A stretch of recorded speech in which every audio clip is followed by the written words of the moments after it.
Welcome back to the channel, guys. And well, yes guys, the all-new Aston Martin Vanquish has officially broke cover, and boy is it an automobile that bleeds regal beauty all over with zero bad angles whatsoever. And of course, unlike the DB12 and the Vantage, it doesn't pack a V8 but an all-new 5.2 liter twin turbo V12 that makes 835 horsepower and generates a whopping amount of 1000 Nm of torque, which is a proper brutish amount, especially for the likes of a Grand Tourer. And of course, with the power going right to the rear wheels and a top speed of 214 miles an hour or 345 kilometers an hour, and of course a 0 to 62 mile an hour time of 3.3 seconds, making this quite the blisteringly fast supercar. And for the fact that this is a Grand Tourer, that is a brutish amount of force for a complete British muscle car. And of course, with the fact of the complete beautiful design, and of course that goes hand in hand to the quintessential design language of Aston, which never disappoints. Starting off with the front, it's got a grille which is 13% bigger than that of the outgoing predecessor of it, i.e. the DBS 770, and of course nothing of which is completely blocked off. It is fully functional to cool that 5.2 liter twin turbo V12 with some miniature vents on the bottom of the front bumper to cool the brakes and tires, and of course with the carbon fiber splitter, which just accentuates the beautiful look all over. Towards the top of the bonnet, it also takes some inspiration from their Aston Martin Formula 1 car with the thermal venting on top to dissipate the heat from that twin turbo V12. So the complete proper working of the cool down of the complete V12 is quite phenomenal to begin with, and of course doesn't properly disrupt the look of the bonnet too much, but nevertheless that carbon fiber complete vent structure on its own on the bonnet properly just accentuates the look all over, and of course the carbon fiber body on its own. And one of very few things that is borrowed from the other models are of course the Vantage headlights, and towards the side you get some beautiful bronze wheels with carbon ceramics as standard. And of course one of the other complete quintessential design aspects of Aston is of course the side strake, but this is quite different as it properly extends on into the door, as well as the fact that it also has a script of Aston Martin and V12 on it, and of course it properly also enacts as a vent to dissipate the heat from the tires and the proper brakes. And of course one of the other very key differences from this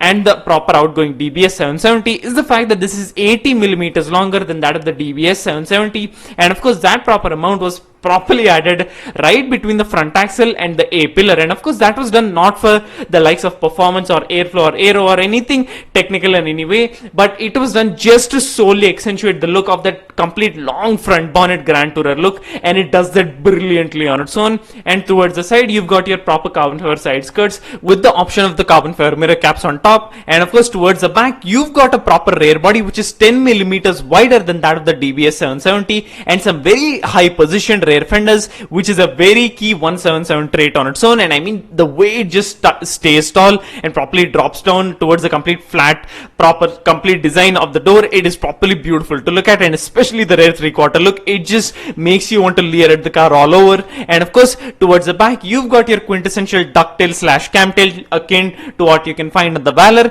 and of course the tail lights are of course the multi-element tail lights of course, which are properly found on the likes of the Vulcan, the Valkyrie and the Valour. And another new aspect that was introduced with the all-new Vanquish is that floating piece, which is actually a part of the boot lid, which has been named the shield and nicknamed the surfboard by the Aston Martin design team, where of course you can either have that in a paint color or in a contrast color of black or in carbon fiber, which I would not go with because it does not at all look good in any way. But nevertheless I went with the paint color because it just makes it look more cohesive. And of course guys, this is very much my very own dream spec of it, so of course let me know your thoughts in the comments below. And towards the back it's got 4 exhaust tailpipes on its own, and you can also opt a titanium exhaust system which saves 10.5 kilos of the overall weight of the car, and of course with the carbon fiber diffuser in the back to help with downforce. And on top of that, that exhaust system not only saves weight but also accentuates the proper complete bliss or the complete symphonous soundtrack that comes from that 5.2 liter twin turbo V12. And I mean the overall looks guys, it is quite literally the blend of the new Valour, the new Vantage,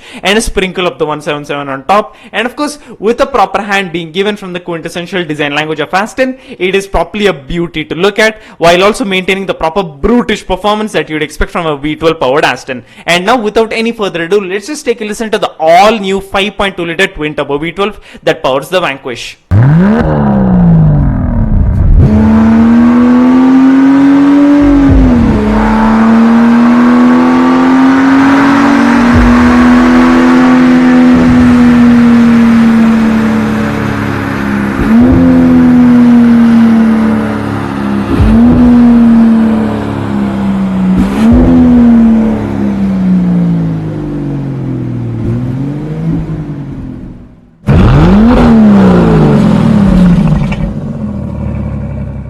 And guys, the distinctive soundtrack of an Aston V12 will never cease to make me drool all over. And I mean guys, the sound of that V12 is absolutely bliss. And on top of that, the beautiful looks guys, I mean it is absolutely astonishing from every angle that you look at. A proper quintessential Aston to look at. And of course, with the fact that this is set to go toe to toe with the likes of the 12 Cilindri, and by the looks of it, the Vanquish is definitely gonna win the race of design guys. I mean the 12 Cilindri, I mean what the hell were Ferrari thinking releasing that as the A12 superfast successor on its own, and for the fact that that is a flagship V12 supercar. Meanwhile, the Vanquish of course is also the official brand new flagship supercar of Aston, and it looks as beautiful as this. Meanwhile, the 12 Cilindri, well, there's a mouthful that I have to say about that, and I have said it in my very own videos. Of course, check that video out. Nevertheless guys, the Vanquish definitely wins the battle of the design by a far mile, and of course in terms of performance, it is on par and actually a little bit more powerful. The Vanquish makes 835 horsepower, meanwhile the 12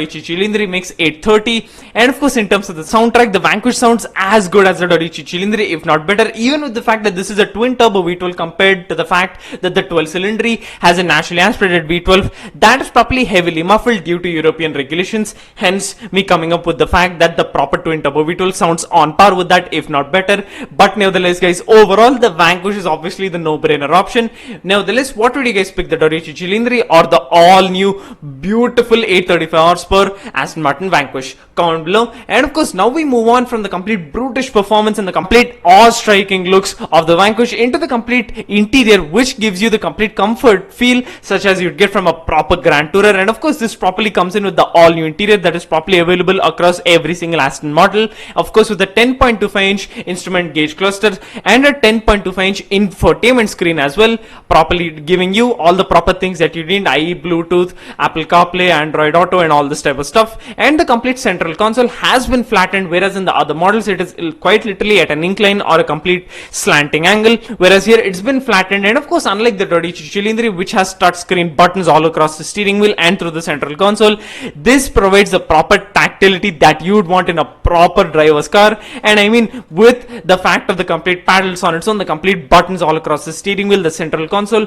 no touchscreen stuff other than the proper infotainment screen, everything else gives you the proper physical touch of tactility such as we petrolheads would want. And of course, you can also option it with either a carbon fiber roof or a glass roof. Of course, you do not get the electronic tint feature, and of course that is due to the fact that they could not properly embed that into the glass due to the fact of its curvature, whereas if they did want to do it, they had to literally just forego the beautiful design and put a complete flat complete glass on top, and thereby that would completely rid the beautiful looks of the Vanquish. And of course, they would do what any sensible car brand would do. Unlike Ferrari, of course, they went with the option of choosing design over the complete feature, and on top of that, this is still a really good glass roof. With the fact that it only has 6% of light into the cabin, it is properly phenomenal on its own. And with the fact that this is a Grand Tourer, it wouldn't be a bad thing to have in any way. And on top of that, this is a strict two-seater guys. It's not a 2+2, it is a strict two-seater. And of course, in the back, you've got a carbon fiber brace to help with the stiffness of the chassis, which is of course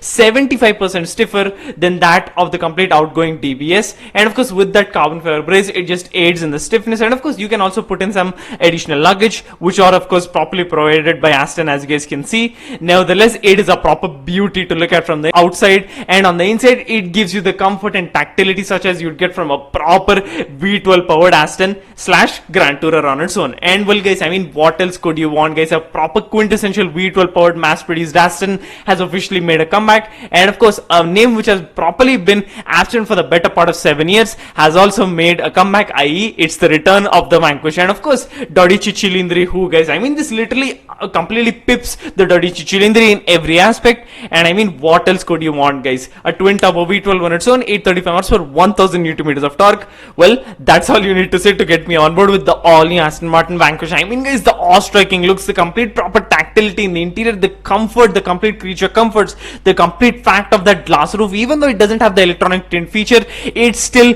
properly does its job of properly tinting in and properly allowing in only 6% of light. And I mean the looks, guys. I mean, I could just completely ramble on about the looks and spot new things all over every time I look at it. And I mean the rare 3/4 look, guys. That is the magic shot of the car altogether. And I mean, what do you guys think about my spec as well? Comment below. And of course, guys, I mean, this literally pips the complete Dodici Cilindri in every way. And well, I mean, what would you guys take either way? Of course, the no-brainer being the all-new Vanquish. Comment below. And well, guys, it's the all-new 835 horsepower mass-produced V12 Aston, i.e. the return of the Vanquish. Of course, to vanquish Ferrari. Well, what do you guys think? Comment below. And well, thanks a lot for watching, guys. Remember to that sub button and click the bell to ensure you don't miss out on any future videos. Thanks a lot for watching, guys. See ya.